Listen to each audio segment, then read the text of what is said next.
of news and to society as a whole. Likewise, our college underscores the importance of ethics. The latest example, next fall, in collaboration with Penn State's Rock Ethics Institute, which emphasizes ethical decision-making across the university, the telecommunications department and journalism department will share a new faculty member whose specific charge will be to teach ethics and to do research on contemporary ethics issues. Now let me tell you a little bit about the Oweida lecture. 2 decades ago, Peg Oweida endowed this lecture in memory of her husband, Dr. Nick Oweida, who came to the United States from Lebanon in 1950.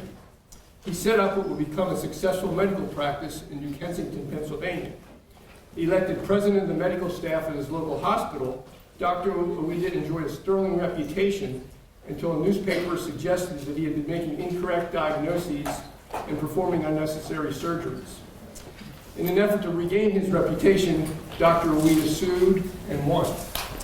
Peg Oeida's generosity in establishing this lecture allows Penn State students to hear firsthand from the nation's most prominent journalists under the good name of Nick Oweida, and they hear that ethics have become part and parcel, or should become part and parcel, of exemplary journalism.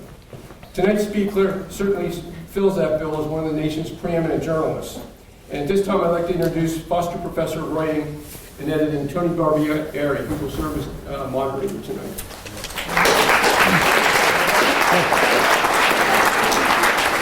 Thank you, Russ. Welcome. Thank you all for coming.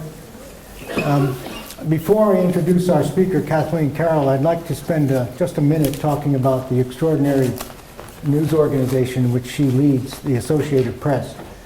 The AP is the world's largest independent news organization. It employs more than 2,000 journalists, operates in 110 countries, I think I have these figures right, and has 250 or so bureaus around the world. It obviously produces content not only in print and photo, which was what it was known for originally, but now is expanded to digital, broadcast, radio, podcasts, social media, blogs. Just about any way that information is transmitted, the AP is transmitting it. I saw a statistic a couple days ago that said on any given day, half the world's population consumes content produced by the AP. Now, this is exactly the kind of statistic that would never make it into an AP story. Because you would just imagine an AP editor calling the reporter and saying, "Prove that. That's impossible to verify. Take it out of the story." And that's part and parcel of the AP reputation. Fast, accurate, reliable, nonpartisan, non-political, straight down the middle.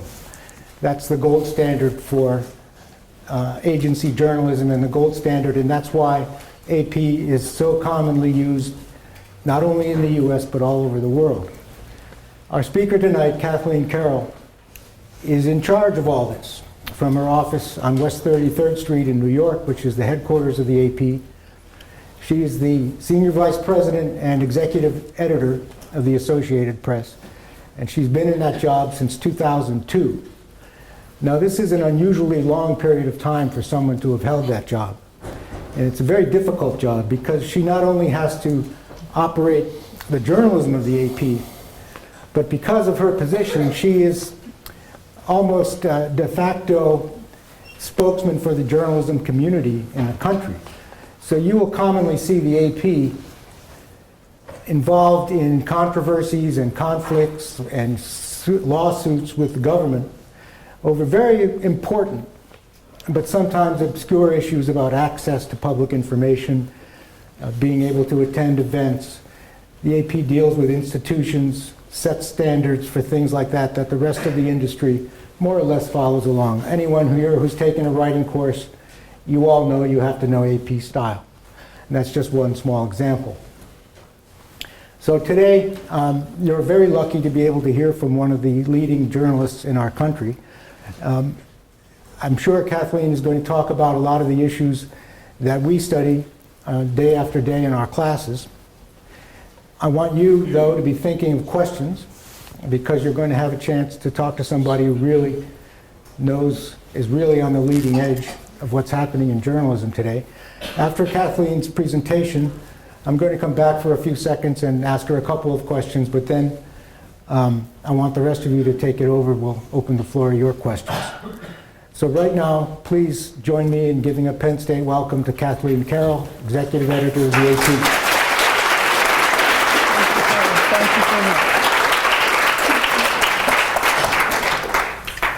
Thank you, Tony. Is this on? Okay, good.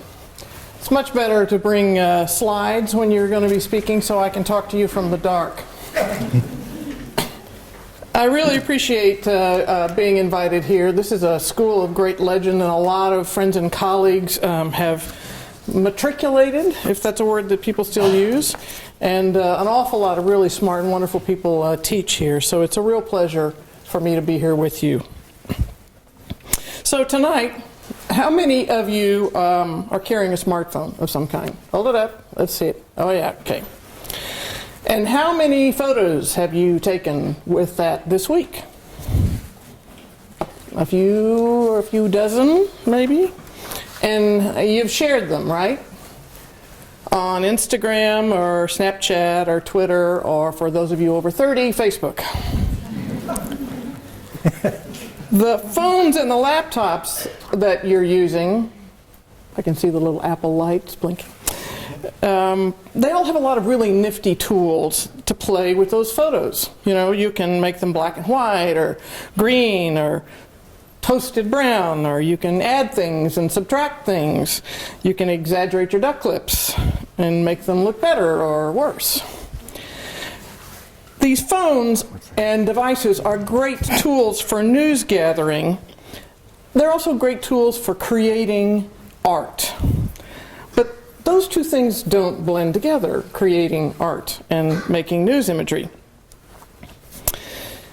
These nifty tools that can make even pedestrian photographers look good, pedestrian like me, they also have the power to distort.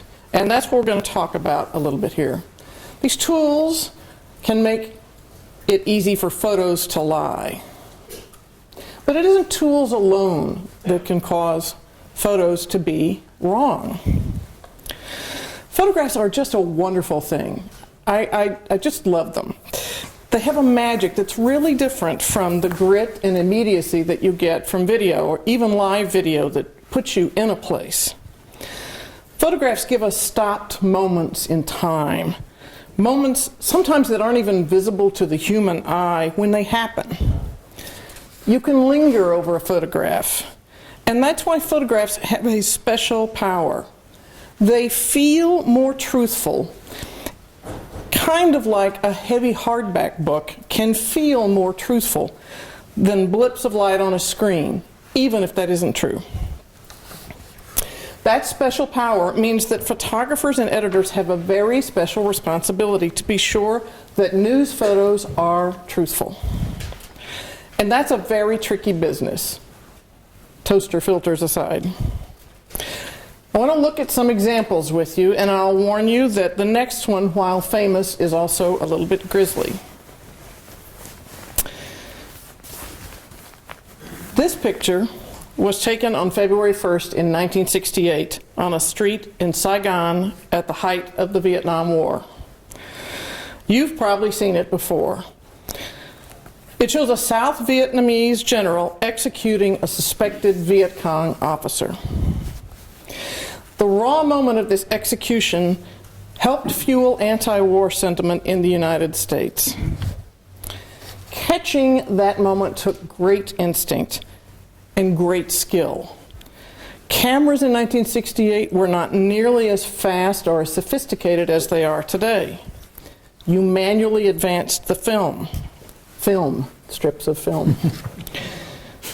You didn't know what you had until you got back to a dark room somewhere, sometimes days later, souped the film in several kinds of chemicals that made the image appear. The man who took this picture, Eddie Adams, I'll give you a little aside here. Eddie is from New Kensington, Pennsylvania. And earlier this month, the Pennsylvania Historical Society and Museum Commission announced that he would be remembered in his hometown with a marker. Eddie died, sadly, in 2004, too soon. Local angle now over. Eddie was a supremely gifted photographer, and he was responsible for many memorable photos over a lifetime of work, not just in Vietnam. But he surprised a lot of people when he talked about this picture. He said it was accurate, but it didn't tell the whole truth. What do you think he meant by that? People misunderstood this picture to be a cruel general executing a poor man on the street. They didn't understand, even when they read the captions and stories about it, that this was a general executing a wartime enemy responsible for the deaths of men under the general's command. Eddie talked quite eloquently until the end of his life about how he felt the general was unfairly judged by people because of this picture. And he also talked about the difference between accuracy and truth. And although Eddie's been gone for more than a decade, that's the framework for looking at this photograph and some of the others we're going to look at tonight. That accuracy versus truth is an important standard, and not only for war pictures. Here's what I mean. This is a picture of Mitt Romney when he was on the campaign trail visiting a school in Virginia in 2012. But that's not what you see, is it? You see a young girl who appears to be staring at Governor Romney's backside, which the governor seems to be sticking out awkwardly. Well, that's a totally accurate picture that captures exactly what happened in that instance. But it's not a true picture. It's a misleading picture. What is really going on here? Here are other shots from that visit that show an easygoing Romney and the students who seem excited and pleased to see him. And here, the governor's squatting down in front of a group of students, preparing for a group picture. The girl with the aqua jacket doesn't look shocked. She just looks excited. She made an excited face when she realized he's going to be right in front of her, not because of anything sticking out of his backside. This photo was misleading and it should never have been distributed, but it was, and it required a corrected caption to explain what I just told you. That explanation instantly makes it a less interesting picture. People do unintentionally funny things that cameras with split-second timing can catch. Here, French President François Hollande is greeting students on the first day of school. Photographers from Agence France Presse, among others, were there to take a lot of pictures, including this one. This is not a face that President Hollande makes all the time. Who knows what it really is? A smile caught halfway to being complete? But the picture was distributed, and it was the source of a lot of fun and jokes because it's silly. But it's also a misleading picture. It looks like President Hollande was sitting at the desk making funny faces at school children. AFP, to its credit, killed the photo, removed it from distribution, and told customers not to use it. As they and we know, that's closing the barn door after the horse is gone. No one who is having good sport with a silly photo is going to pay much attention at all to a kill. Like the Romney picture before, it shouldn't have been distributed. It may have been accurate, but it wasn't true. What else can be misleading? There's a very high-profile example of misleading photos right here, and this is in the news this very month. The World Press Photo Contest is one of the most elite on the planet. It attracts literally hundreds of thousands of photographs and is judged by some of the most prestigious professionals in the world.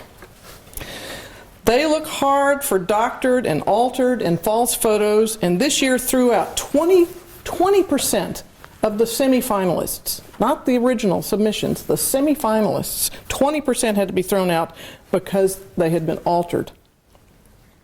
And when you think about that, it's a pretty sobering statistic. This image wasn't altered, and it won first prize in the contemporary issues category. It was submitted under the title La Ville Noire, the Dark Heart of Europe, and was supposed to represent a scene in a Belgian city of Charleroi. After it won, however, World Press Photo found out that the photo had been staged and was shot instead in a town in Brussels. It was disqualified and the prize was withdrawn. One of the other issues that is important in photography is posing. So let's talk about when posing might be okay. If you and a friend are posing for selfies at a Penn State game, the photo that results is a true and accurate image. But news photography is supposed to capture events that are happening without the interference of the photographer. That's a really important distinction, and I want you to have it in your head as we go through the next series of pictures. If you're a Star Trek fan, this is a little bit like the Prime Directive, which prevents the Starfleet crews from interfering. Photographers are not supposed to interfere. They can't direct people to stand or act in a certain way. When they do, and present the image as spontaneous, it's a real breach of the profession's ethics. There are some exceptions, and they are portraits. I'm going to show you some pictures here that are portraits. These were taken by a fabulous photographer named Emilio Morinati in a rural area in Pakistan. They're young women whose family members had thrown acid on their faces for a variety of reasons. And they lived in a small house together, shamed, away from their villages. And non-governmental organizations were trying to help them. Emilio gained their trust and wanted to take their pictures to show what their family members had done to them. It was very difficult to earn their trust. He spent a lot of time with them so that they got to know him. And Emilio is a photographer whose heart comes right through his camera. So you can feel the intimacy between the subject and the photographer in these. He didn't tell them what to do. He stood them by a window in the house where they are and asked them to do what they felt comfortable doing. And that's what we're going to see.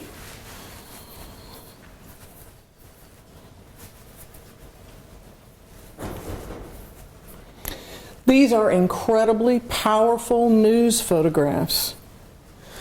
But the important thing to know about them, in addition to the technique and the heart of the photographer and the hard work that he did to establish a relationship with people so he could tell their story visually, is that these were not labeled news photographs.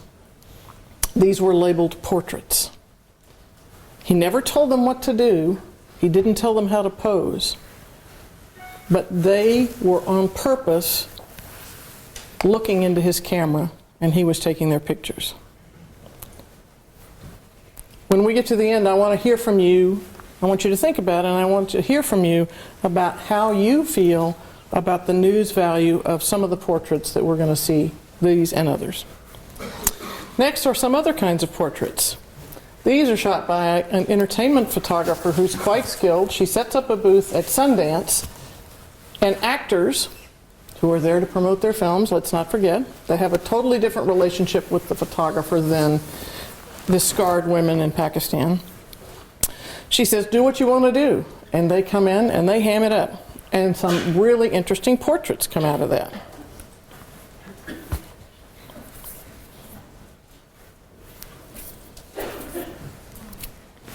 These aren't news pictures, but they're portraits.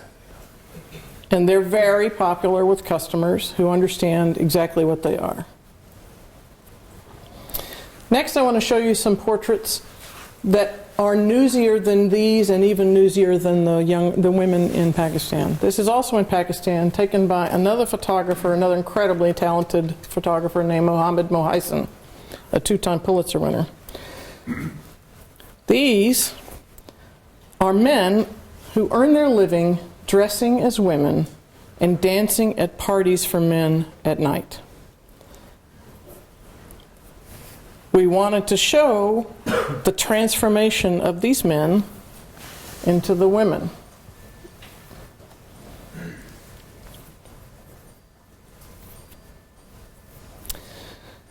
Those two are the portraits. This is a news photograph. Muhammad was allowed into one of the parties where you can see men throwing money at one of the men who's dressed as a woman.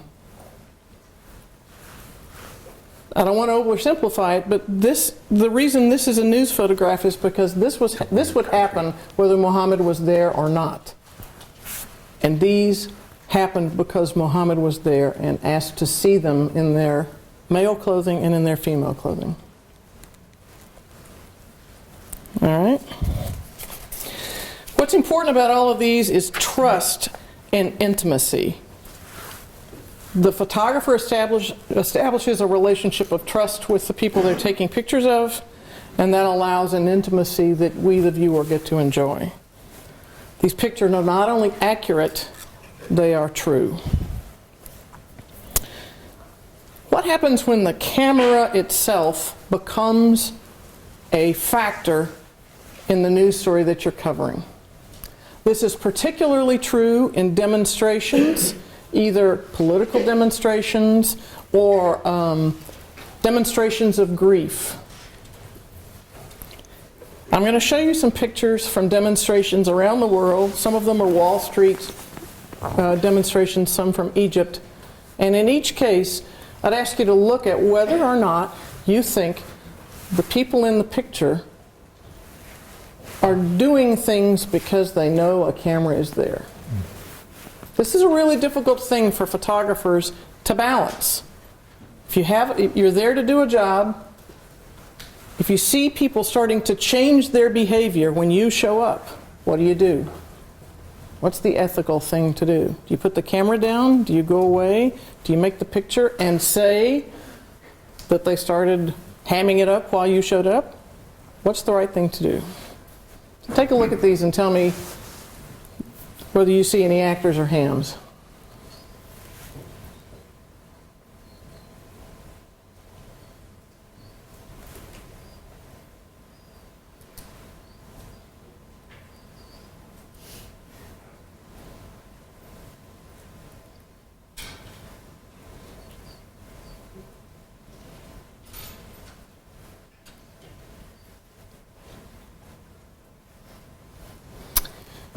The answer is, I don't know, and neither did the photographers.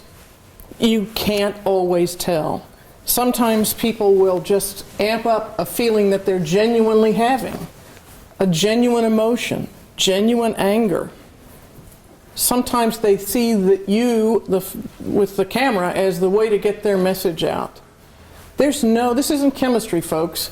There's no right answer. You can't put two things together and have the same result every time.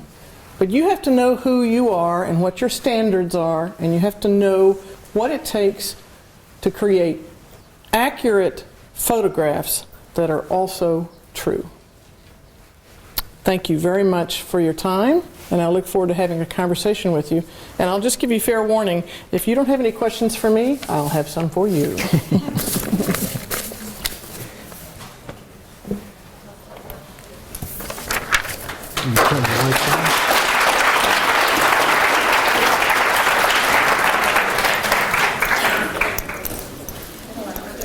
All right. I think I have to turn one of these mics on here. I have no idea how to do that. All right, I do. Great. Thanks, Tony. Okay.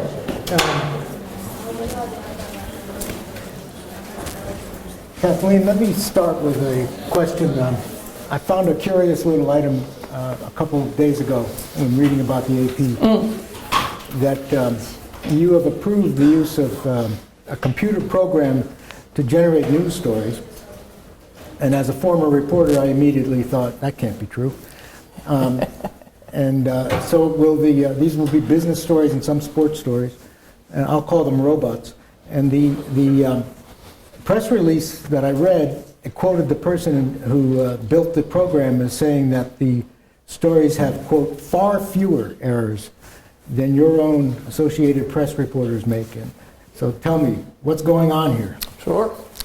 People love to use robots, although there really aren't any robots involved. There are actually a lot of humans involved in creating this. There's a company called Automated Insights, and it's one of several that have created technology that reads data and can turn it into text. Now, how many of you are taking business news courses or business writing courses? Anybody? Well, there's a soul-sucking thing that comes along with business news reporting called earnings reports. Companies report their earnings every quarter, and there are things that have to be said about it. Most of them are pretty routine. Some of them have actual news attached to them. But most of them are pretty routine. We made this much money, we lost this much money, we had this much per share, blah, blah, blah. That's a very data-driven business. Automated Insights can take the data of an earnings report and turn it into a pretty straightforward earnings report story. We worked very closely with them over several months to make sure that, and with the companies, to make sure that the data was all similar and in the same places so that it would be read properly, that it met our standards. We ran lots of tests. We calibrate every 3 months to make sure that changes they make are in the programming. But essentially, this has liberated our business news reporters from doing the drone earnings reports and freed them to be able to do more original reporting, more hard-hitting reporting, more things that require human endeavor. We used to be able to do 300 earnings reports per quarterly cycle. This program allows us to deliver 4,000 now per cycle to our customers. So, you agree it's more accurate than... We've run tests.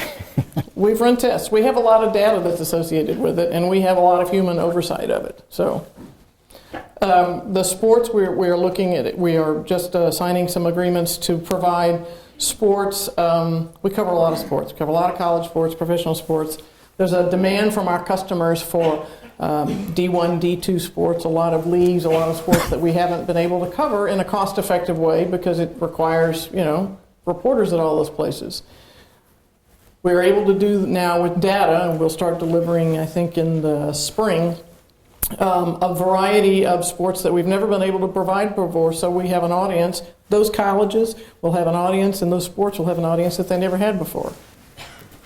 Seems like a good thing to me. Let me stay on the technology for a minute. Mm-hmm. Today, as we all know, that anybody with a cell phone can be a reporter and can put information out. Mm-hmm.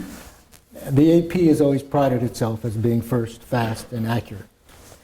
Do you feel today with this dynamic of the social media being able to scoop you in effect, do you feel under pressure to change the way you do things, perhaps go with something that you're not 1,000% certain of? No, we don't. I mean, we have changed a lot of things over the years, Tony. I think you've been involved with us in through some of those changes. We aren't always first, but we are first and right. That's our credo, is to be first and right. And what we have learned over time is that not only our customers, but their customers, like you guys and your families and your friends, they want to know that something is credible. And what they look to AP for is if AP reports it, then they'll know it's really true.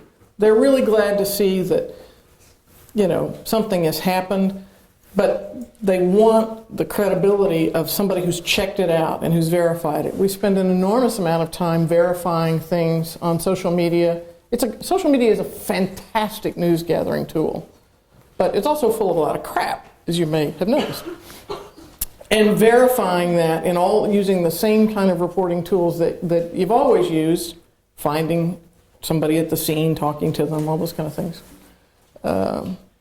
So is what we do, and that credibility is really important to our customers. We hear it from them all over the world, and we know that that's because they hear it from their customers too. So somebody may be a little faster, and that doesn't always make them wrong either, but we want to be first and right, and if you have to make a choice there, right is the choice you want to make.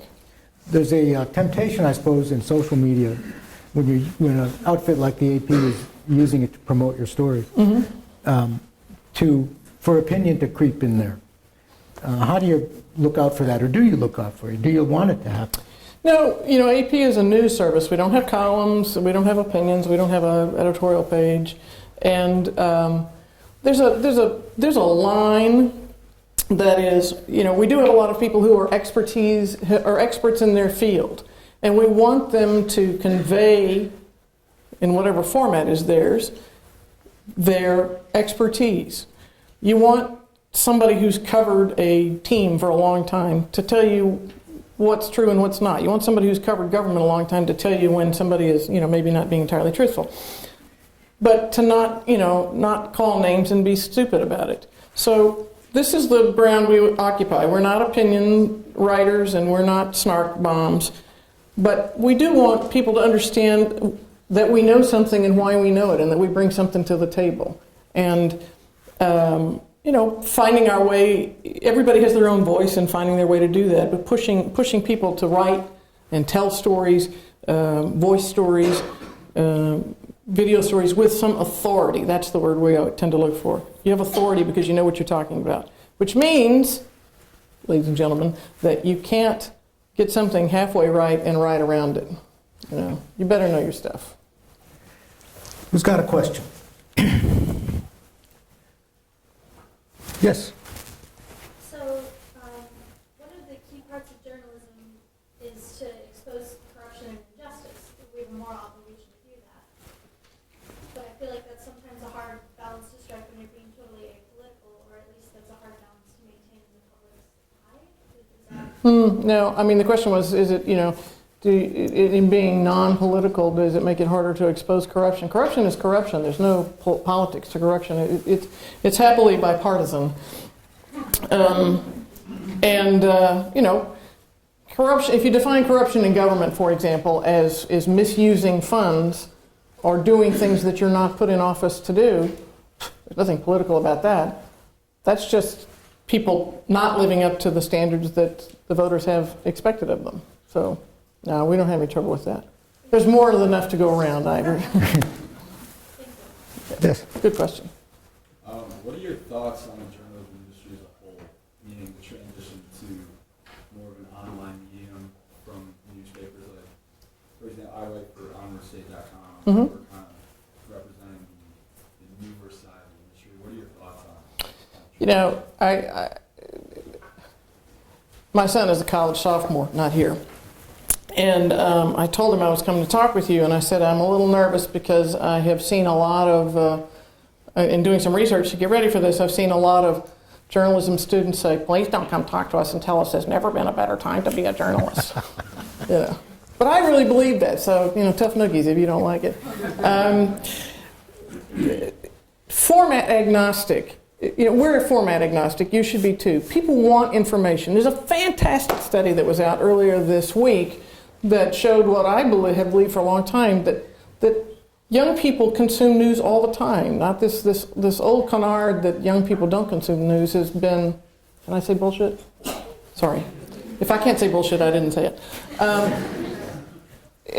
And so all the ways that you get information are all the places that you can thrive as a journalist, And the digital world makes it a lot easier for you to follow, for you to chase people, for you to spread it around. And if we can just find ways to make money, but I think that's getting better.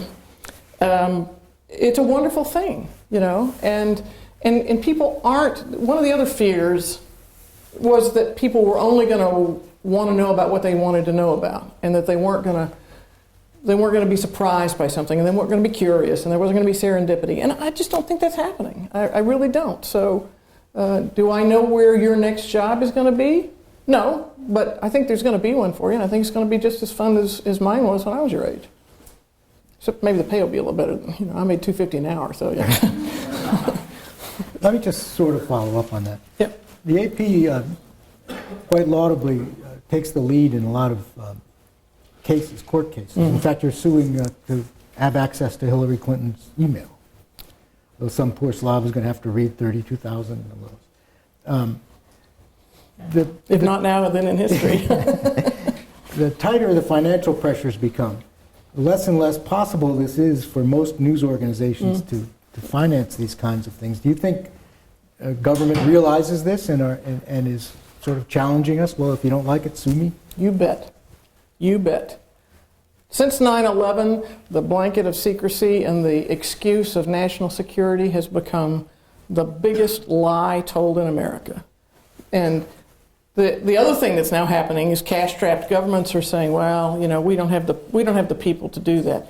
You have a right to it, but we'll only do it if you'll pay $1,000 up front or something else. So, I think it's absolutely harder, and it has not to do as much with the financial health of the news industry as the increasing sophistication of the mind your own damn beeswax patrol that is, starts at the White House and goes down to every city hall that you can name. People get in office with rare exceptions, and they are wonderfully rare exceptions. They don't want you to know what they're doing. It's like they get behind the desk for the first time and go, okay, well, now that I'm here, none of your business what I'm up to. And how can I make it hard for you to get what you want? And this is not an issue just for journalists. People tend to make this a journalist versus politician fight, and that's silly. Journalists are doing this because we're doing it on behalf of people. But this is your right as a citizen. You should be able to go and ask for these records. You should be able to go and demand that a city hall or a school board that is making decisions about how to spend the money you give them as a taxpayer, you have a say in that, and you get to know what they're doing. And the doors that are slamming shut around this country are an incredible threat to democracy. And if you don't graduate from this college knowing how to file a FOIA report, knowing how to stand up, knowing where to find out what the laws are in whatever territory you're covering, knowing how to go bang on a door and say, I'm sorry, Mr. Mayor, this meeting is supposed to be open. If you don't know how to stand up when somebody says this is an off-the-record briefing and say, I'm sorry, it's not, then the school will have failed you, and I don't believe it will. Another question. Who has a question?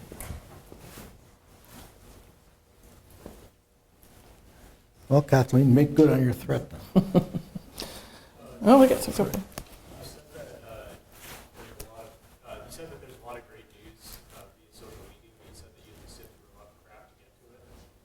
What have you found to be the best way to sift through the crap? I unfollow a lot of people.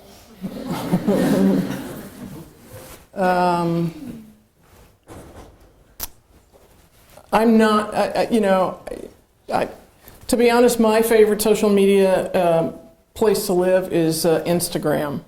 And, I'm still working on Snapchat. I keep finding a lot of things on Snapchat I wish I hadn't seen. I think you just have to learn how to manage it. You're probably much more adept at it than I am. Twitter is sort of an amazing, Twitter's like going into Grand Central Terminal or Penn Station in New York on the Wednesday before Thanksgiving and paying attention to what everybody is saying. It's hard to know what the real news is. I don't think I have a very good answer. I suspect you could school me. There's Yes. somebody in pink back here who was... Pink. Yeah. You mentioned that kind of earnings reports, now it's being taken over by The routine ones. Robots. The routine ones. So, by the robots taking a job, did that? Nope, they're not taking a job. They're providing content that we didn't provide before, and the same is true with sports. They are freeing up the staff that used to have to do the smaller number of them to do other work that's more interesting. They're not taking a job from anybody. We're adding content that we weren't able to provide before. They haven't taken anybody's job. And they're not robots, damn it.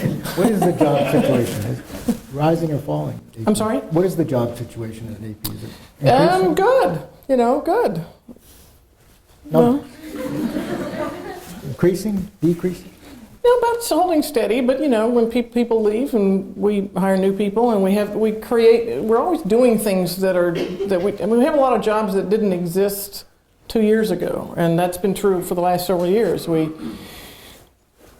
changed our structure. This is very interesting. We changed our structure, so we decentralized it and then created some new social media jobs. We have user-generated jobs. We have all format VJs. We have different kinds of editors. We're very focused on state government reporting. You hear this government thing, but really, nothing but stories where your money is being spent, whether you like it or not. So no, we're hiring and holding steady and pretty pleased about it. What skills are these guys going to need to be competitive for a job at AP? Well, you need to have one anchored format, one that's your own, but you need to be fluent in at least one other. Meaning, and I'll tell you, people tend to think that photographers are also the same people to take video. Our experience is that the text people and the text skills and the video skills are more comparable. That the photographers who are trying to get the shot and a skilled videographer who's trying to tell a visual story, that's just too hard to, especially in a breaking news situation. Those things don't always work. Doesn't mean the photographer can't push a different button on his camera and shoot some B-roll. So you need to be fluent in one skill. More important, though, you need to have an inquisitive mind and know how to read a situation, read people, and ask questions. If you go into you should go into interviews or situations, whatever your format, knowing what it is that you want to know, but be smart enough to move off of that when things change in front of you. To engage in whatever you're covering and ask logical questions. And please stop interviewing by email and Twitter and social media. Pick up the phone or go see somebody. You can't learn anything if you're typing at each other. Good evening. Hi. I'd like to follow up on the FOIA question. Mm-hmm. It's very ironic that FOIA exists because of the then newspaper industry Right. of the 50s and early 60s. And now it seems, and some studies have been made, that journalists are near the bottom in terms of inquiries. It's commercial interests, attorneys, Genealogists. Digital Watch on the right, and Yeah. Sierra Club on the left. Yeah. Could this frustration be due to the fact that perhaps the paradigm of FOIA is outdated? Despite the amendments, it was thought up and developed by Harold Cross in the 50s. Now, this is 2015. I lose track. The older I get, the more I lose track. Not just years, but days. It's almost as if that piece of legislation, which gives journalists and the public the right to look through the doors and windows of government, it's like an exercise. It's like exercise. If you use muscles, they stay strong. If you don't use muscles, they atrophy. Right. And AP has been at the started at the I guess about 3 or 4 years, maybe 5 or 6 years ago. You did that wonderful series. Well, we've been doing it for about 10 or 12 years, at least my time there. So yeah. But just to, I think to get it, what I think your question is, look, the access to public information journalists may have been the club that fought for that. God bless, but it's not just for journalists alone.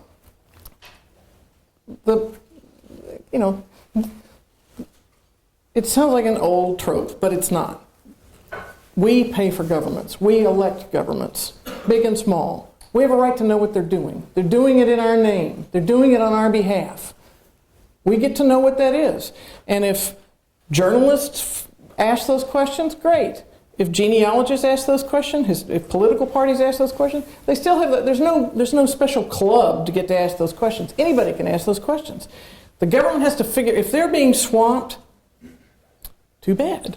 They have to figure out how to answer it. The answer can't be no. It is their obligation. It is their obligation to answer those questions and not answer them with blacked out, blacked out, blacked out, blacked out, blacked out. Here's the bill for $50. Has the Obama administration done Worst ever. better? Worst ever. Worst ever. It is the worst ever. We do audits, and it is the worst ever. Does that surprise you? That puzzles me because Well, they tell you that they're the best ever, but they're not. They're not. Worst ever. Is that... And each one, and the people who follow him will be worse than that. That's what I was going to ask you. So it's a downward trend Yeah, absolutely. that he failed to break. That's right. Cindy? Back in the very late 90s, the last time I took the AP test, there was... We don't give that anymore. There was a sports writing component that at that time eliminated a lot of women from being competitive in the jobs. Is sports writing still necessary for people who are going to work at smaller bureaus?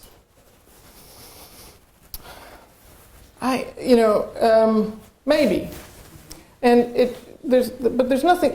good sports writing is like good news writing or good coverage. It's what's in front of you, what are you going to learn about it, what story are you going to tell? We have a lot more women in the sports department now, and of course there's me. And some of the things that all news organizations did in the past that may have inadvertently excluded people have been gone. But you do need. If somebody sends you to a game, you need to figure out how to cover it.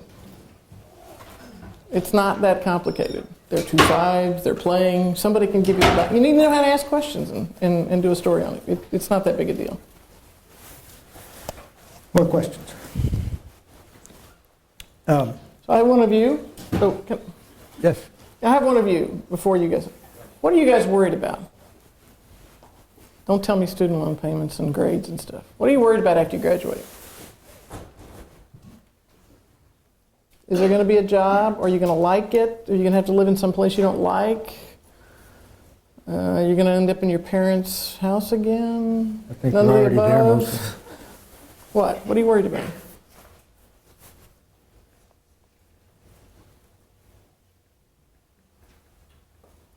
I'm worried about, like, a lot of news organizations go into, like, the, blanking on the name right now. I can't believe I'm doing that. But it's on, like, the listicles, like, the top 10 Mm-hmm. reasons, like, that. Yeah. BuzzFeed? What was that? BuzzFeed? Yeah, BuzzFeed. Yeah. I have no idea what I'm talking about. But, like, not, like, journalism. Yeah. Well, a couple of years ago, we started doing a thing called the top 10 things you need to know for the day, and we move it early in the morning. We move it at times in the day when it's early morning in different parts of the world that we serve. It's one of the most popular things we do because it's informative. So it's possible to steal good ideas from things like that without involving videos of cats. Look for the things that are useful out of that and not the things that are, because if everybody's doing cat listicles, then they won't be popular. So, but it's a good worry. That was a good question. What are you worried about? What am I worried about? I worry all the time about safety Of your correspondence? of our staff. Yeah. We've lost 8 since I've been editor, 4 last year. And we've lost more than 8 since I've been editor. Oh, God. We lost 4 last year. 2 more lost limbs. Sometimes people are in jail. We had a photographer who was imprisoned unfairly for 2 years by the U.S. military. So I worry all the time about safety of staff. And okay, I'm going to preach for a minute, okay? So just indulge me. How many of you want to work overseas? How many of you want to work in Denmark? Right. Because Denmark is about one of the places that you can wash up as a freelancer and be safe. And even then, you know. The days when you can take your passion and your gear and go off to some remote country and make your career like you could when you were younger and I was younger, you can't do it anymore. You cannot do it anymore, and I implore you not to do it. And we will show you videos of people before you who did it who were beheaded. It's just not safe anymore. What social media has done is take away the power of the correspondent to tell the story of the combatants. They tell their own story now. They don't need you, and you are cash to them, or a political statement. So if you want to be an international correspondent, email me at kcarroll@ap.org, kcarroll@ap.org. Talk to Tony. There are a lot of people who can get you on a path where understanding the language, understanding the culture, taking some safety training, hooking up with an organization that will help you. But please, please, please do not go off on a lark, because the chances that you'll end up dead are much greater than they have ever been in my 40 years in the business. And I'm trying to scare the pants off of you. I really am. More questions? You have 110 countries, and you have to be everywhere. Do you, in these danger zones, do you say, well, John, it's your story, go get it? Or, no. No, I think the editors owe the correspondent no, or owe the photographer no. You know what? Every corner, there, somewhere on the planet every day, somebody is doing something heinous to somebody else, and it might be a news story. But if you die trying to tell that story, what's the point? You know? No. I trust the judgment of the people in the field, but we have a very specific protocol when somebody is going to be in a danger zone that involves, you know, evacuation plans and a sign-off that comes to me in some countries, places like Syria and Libya, places like that. We're very serious about it. And, you know, you can't not be serious in this day. Come on, we have time for a couple more. Sorry, guys, I got all serious on you. You don't want to listen to me, do you, for another 5? Oh, good. In response to that, how much is the AP doing with esports? Esports are getting huge competitive video games, like South Korea, even in Yep. North America and Europe. Not much. We've done a few things. We have a couple of people. We have, well, more than a couple. We have half a dozen people who play around with things like that. That's not all they do, but as a part of what they do, they bring in interesting technology and new ways to distribute news for a while. For a while, about 6 years ago, we were experimenting with being on a gaming system that I won't name, so that you could have news headlines. So we're constantly playing with things like that. We're not doing much with that particular genre, but you've given me an idea to take back to the team. This is going to a couple questions back when you said like Twitter's like standing in Grand Central Station. Right. Before this. So I mean, what are your like requirements on Twitter to like to get like an accurate source? Is it just a bunch of talking heads? Yeah, the people who monitor social media and the journalists who are very active in social media, they generally tend to be following. They tend to use it in the same way you do any good reporting tool. They know the experts in their field. They follow them. They're not in Grand Central. They're in the corner of the train station that is full of people who are all about gaming if they're the Vegas correspondent, or all about NASCAR if they're the racing correspondent, and so they're much more able to manage the inflow and outflow to their particular needs. You don't have to just be standing there like that would be just me. Well, I want to come back to something you were talking about earlier. idea of reporting facts accurately, but telling the truth about the facts.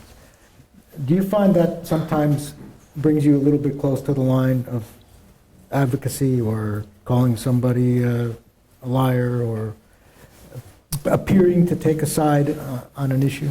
Well, not from our own point of view, but news judgment is subjective, and people bring their own views on things. If you've ever had anything to do with any story about the Middle East, you know that there are people with very strong opinions about that, and they will let you know, as my inbox will tell you, how they feel about what decisions you've made. So, from our point of view, it is objective, but I understand that audiences bring their own point of view about it, and so they sometimes feel differently about it. But no, I think you can be an aggressive reporter and deliver aggressive coverage that lets the news consumer understand what you know without finger pointing and name calling, and that's the balance, and I think it's easily done. I actually do. You don't think it's more difficult in this atmosphere of noise of talk radio and the cable news shows with a point of view? And are people now kind of expecting you to have a point of view as well? No, they really don't. I think knowing the topics that are going to cause people to shout and scream, or knowing that, what's the old saying, if you're going to aim at the king, kill the king, that you better know your stuff. And if you're going to call out someone that is doing something that they shouldn't be doing, you better be sure you know your stuff. And so that adds rigor to your work, and that makes you more able, more able to make your case to the news consumer. So, but no, I don't think so. I don't think so. It's a good question. So. Any more? Because I love this subject, so I want to ask one more question. Ben Bradley used to say that for every person, Ben Bradley was editor of the Washington Post during Watergate and beyond. For every person who's angry at a perceived bias in a news report, there's someone who's angry that you haven't gotten to the truth, haven't gotten to the real truth. The difference is, in Ben's age, he didn't always hear from them. And social media means you'll hear from them now. Yeah. Yeah. And do you find that sort of the traditional AP value of just keeping your hands off anything to do with opinion is under more pressure now than it used to be? No, we're not really. Of all the things that we get pressure about, having more opinion is not one of them. It just isn't, and that it isn't. It's never going to be who we are. We don't serve our customers well. We don't serve our audiences well if we do that. Anybody can do that. The reporting that leads to the opinions and the discussion is a damn sight harder, and that's where we take our pride. Well, that's a good way to leave it then. Thank you very much, Kathleen. Thank you. You guys have been great. You guys have been terrific. Thank you very much.